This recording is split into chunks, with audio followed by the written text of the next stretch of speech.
Hey everyone, and welcome back. So today we're going to be reviewing Bot Gaiden on the Nintendo Switch. Now this game is a 2D action platformer that is setting out to be a modern version of classic games like Ninja Gaiden.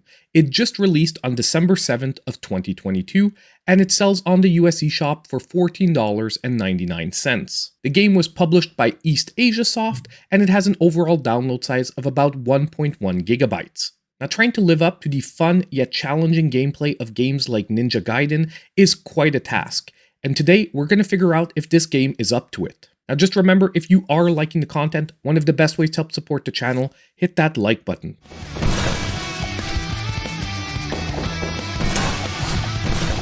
Now your main introduction to the storyline in this game is through an opening cutscene, where you find out that the big bad guy and his 6 hench-bots have unfortunately stolen the 6 power skulls. And as the last hope for humanity's survival, you will be playing one of the 2 ninja robots, either Robyu or Bytron. It's your job to set out and recover the 6 skulls. Now story-wise, this sets up your motivation, and although you will get cutscenes at the beginning of each level, they don't really progress the storyline. They rather act as a chance for the game to input a little bit of humor, where you and whichever baddie you're about to go against will be exchanging a bit of smack talk. These cutscenes are filled with puns, they are quite humorous, and they do add a little bit of entertainment before each level. And overall, as I mentioned too earlier, even though they don't add to any type of progression storyline-wise, they are a nice addition.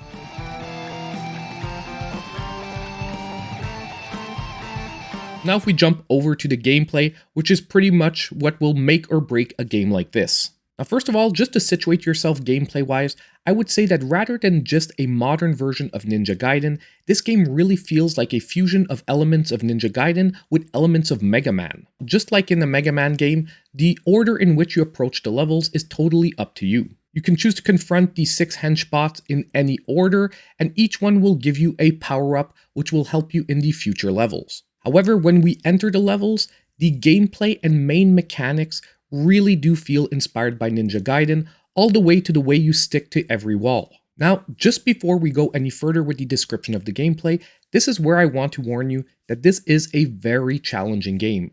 And this is another one of those games where I would strongly recommend that no matter what your comfort level is with 2D platformers, you should start on the easy mode. The reason why is that success in this game really requires you to know the levels by heart and requires you to complete them rapidly. What the harder modes actually do is only increase the damage you take from each enemy and also change the way the gear system works within each level. In my opinion, starting at any other level will cause a lot of frustration, and even at easy, this remains a challenging game. Now a few seconds ago, I mentioned a gear system, and that is the central mechanic within each level.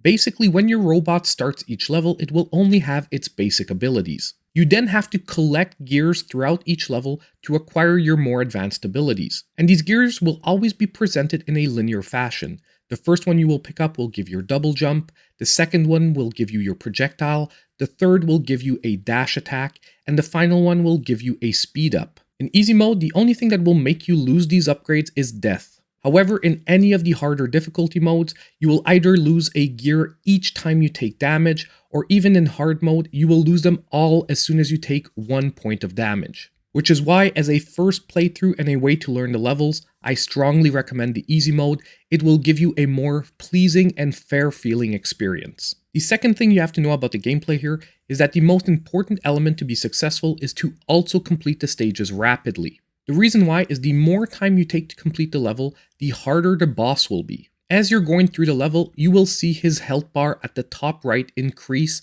the more time you take. And unfortunately, if you take too long or you die too many times, the boss will become extremely difficult. Also, reaching the boss with full power-ups and killing him on your first try before you lose them is going to be your best way to be successful. They aren't impossible on future tries, but it definitely takes quite a bit of learning their patterns to beat them without your upgrades.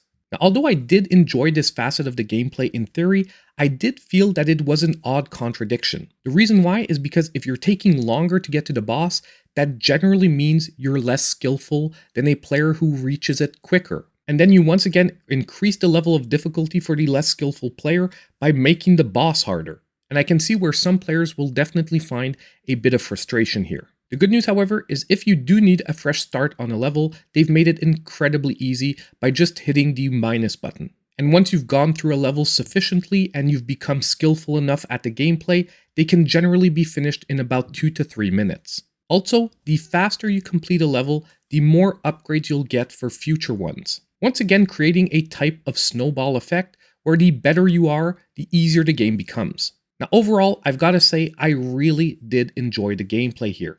And although I'm sure that some players are going to find these mechanics unfair, they really did double down on the concept where they want to reward skill and repetition. Lastly, this game also offers a co-op mode. However, I've got to let you know, rather than make the game easier, in my opinion, it definitely makes the game more challenging. And to be able to play in this mode, you really need 2 players of very similar skill level. However, if you can find that person, there's definitely a lot of fun to be had here.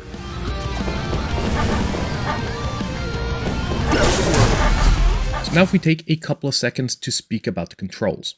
So first of all, good news, the controls are very responsive, which is what you need for a game just like this. You are also equipped with a full suite of abilities that will give you everything you need to confront any challenge. Of course, as you pick up the gears and upgrades, the game will become easier, but even your basic suit is pretty well garnished. Your main actions are going to be jump and slash, however, you do have a downward strike, you have a crouching strike, you also have a limited dodge. Now this dodge ability is actually quite special. If you hold it down too much, your robot auto-destructs. However, as long as you hold it down, you are impervious to damage and your robot actually stays suspended mid-air. I often use this as what I would call an oh crap ability when you just need a second to plan your next move. Lastly, you also have a parachute ability by holding down the ZR button, which will help you glide to get further distance on your jumps or recover from a hit. Now, the 2 elements that players will probably find most frustrating in the control scheme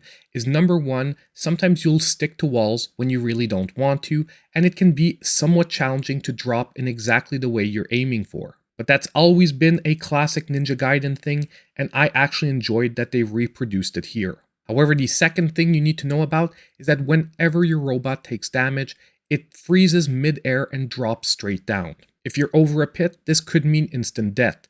You only have a couple of seconds to either hit the dodge ability or use the parachute. And learning to react to that situation quickly is going to be a bit frustrating at the beginning, but once you get it down, it is manageable. And since these elements are by design to increase the difficulty of the game, I really can't count them as a fault, and rather just something to be aware of. Overall, the control elements here fit in perfectly with the gameplay.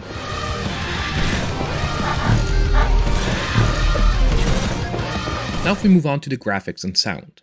Now graphically, the game is going for a hand-drawn cartoon-like design, and I've got to say, for me, I found it extremely pleasing and extremely fitting with the overall setup. Not only that, but the level designs, enemies, and backgrounds are extremely detailed and once again, very pleasing to the eye. And the overall cartoony and even slightly ridiculous design to some of the bosses really fit in well with the humorous side of the dialogue. In my opinion, it gave a fresh and clean look to the gameplay, while at the same time really feeling like it fit in with the overall vision they were going for. Now sound-wise, you have a fast-paced, high-octane, metal-inspired soundtrack, and the type of energy it was delivering fit in perfectly with the gameplay once again. Only negative thing I would have to say is that although the tracks on each level were different, some of them did start sounding a little samey, meaning that by the end of a full playthrough, some of it started fading into the background rather than providing that energy boost. But still overall, a very fitting and surprisingly well executed soundtrack.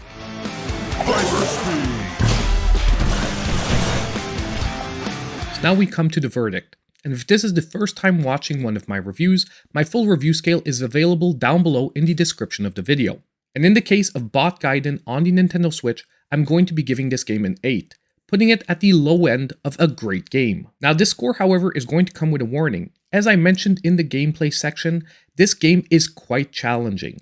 Make sure it's your thing before picking it up. However, if you are the type of person that enjoys a very challenging 2D action platformer, at $15, this one is offering a really nice experience. And as I mentioned in the review, it really does double down on the concept of rewarding skill and repetition. And after dozens of hours of practice, managing to blast through the game in about 20 minutes will make you feel amazing. Now that will be possible for some, maybe not all. So now, as usual, I turn the question over to you. Are you going to be picking up bot Gaiden on the Nintendo Switch? Or let me know what you thought about the game down below in the comments. And don't forget, on the way out, if you did like the video, hit that like button, subscribe to the channel if you aren't already, and click on that notification bell so you know when all my future content comes out. And as usual, I hope I'll see you in my next video.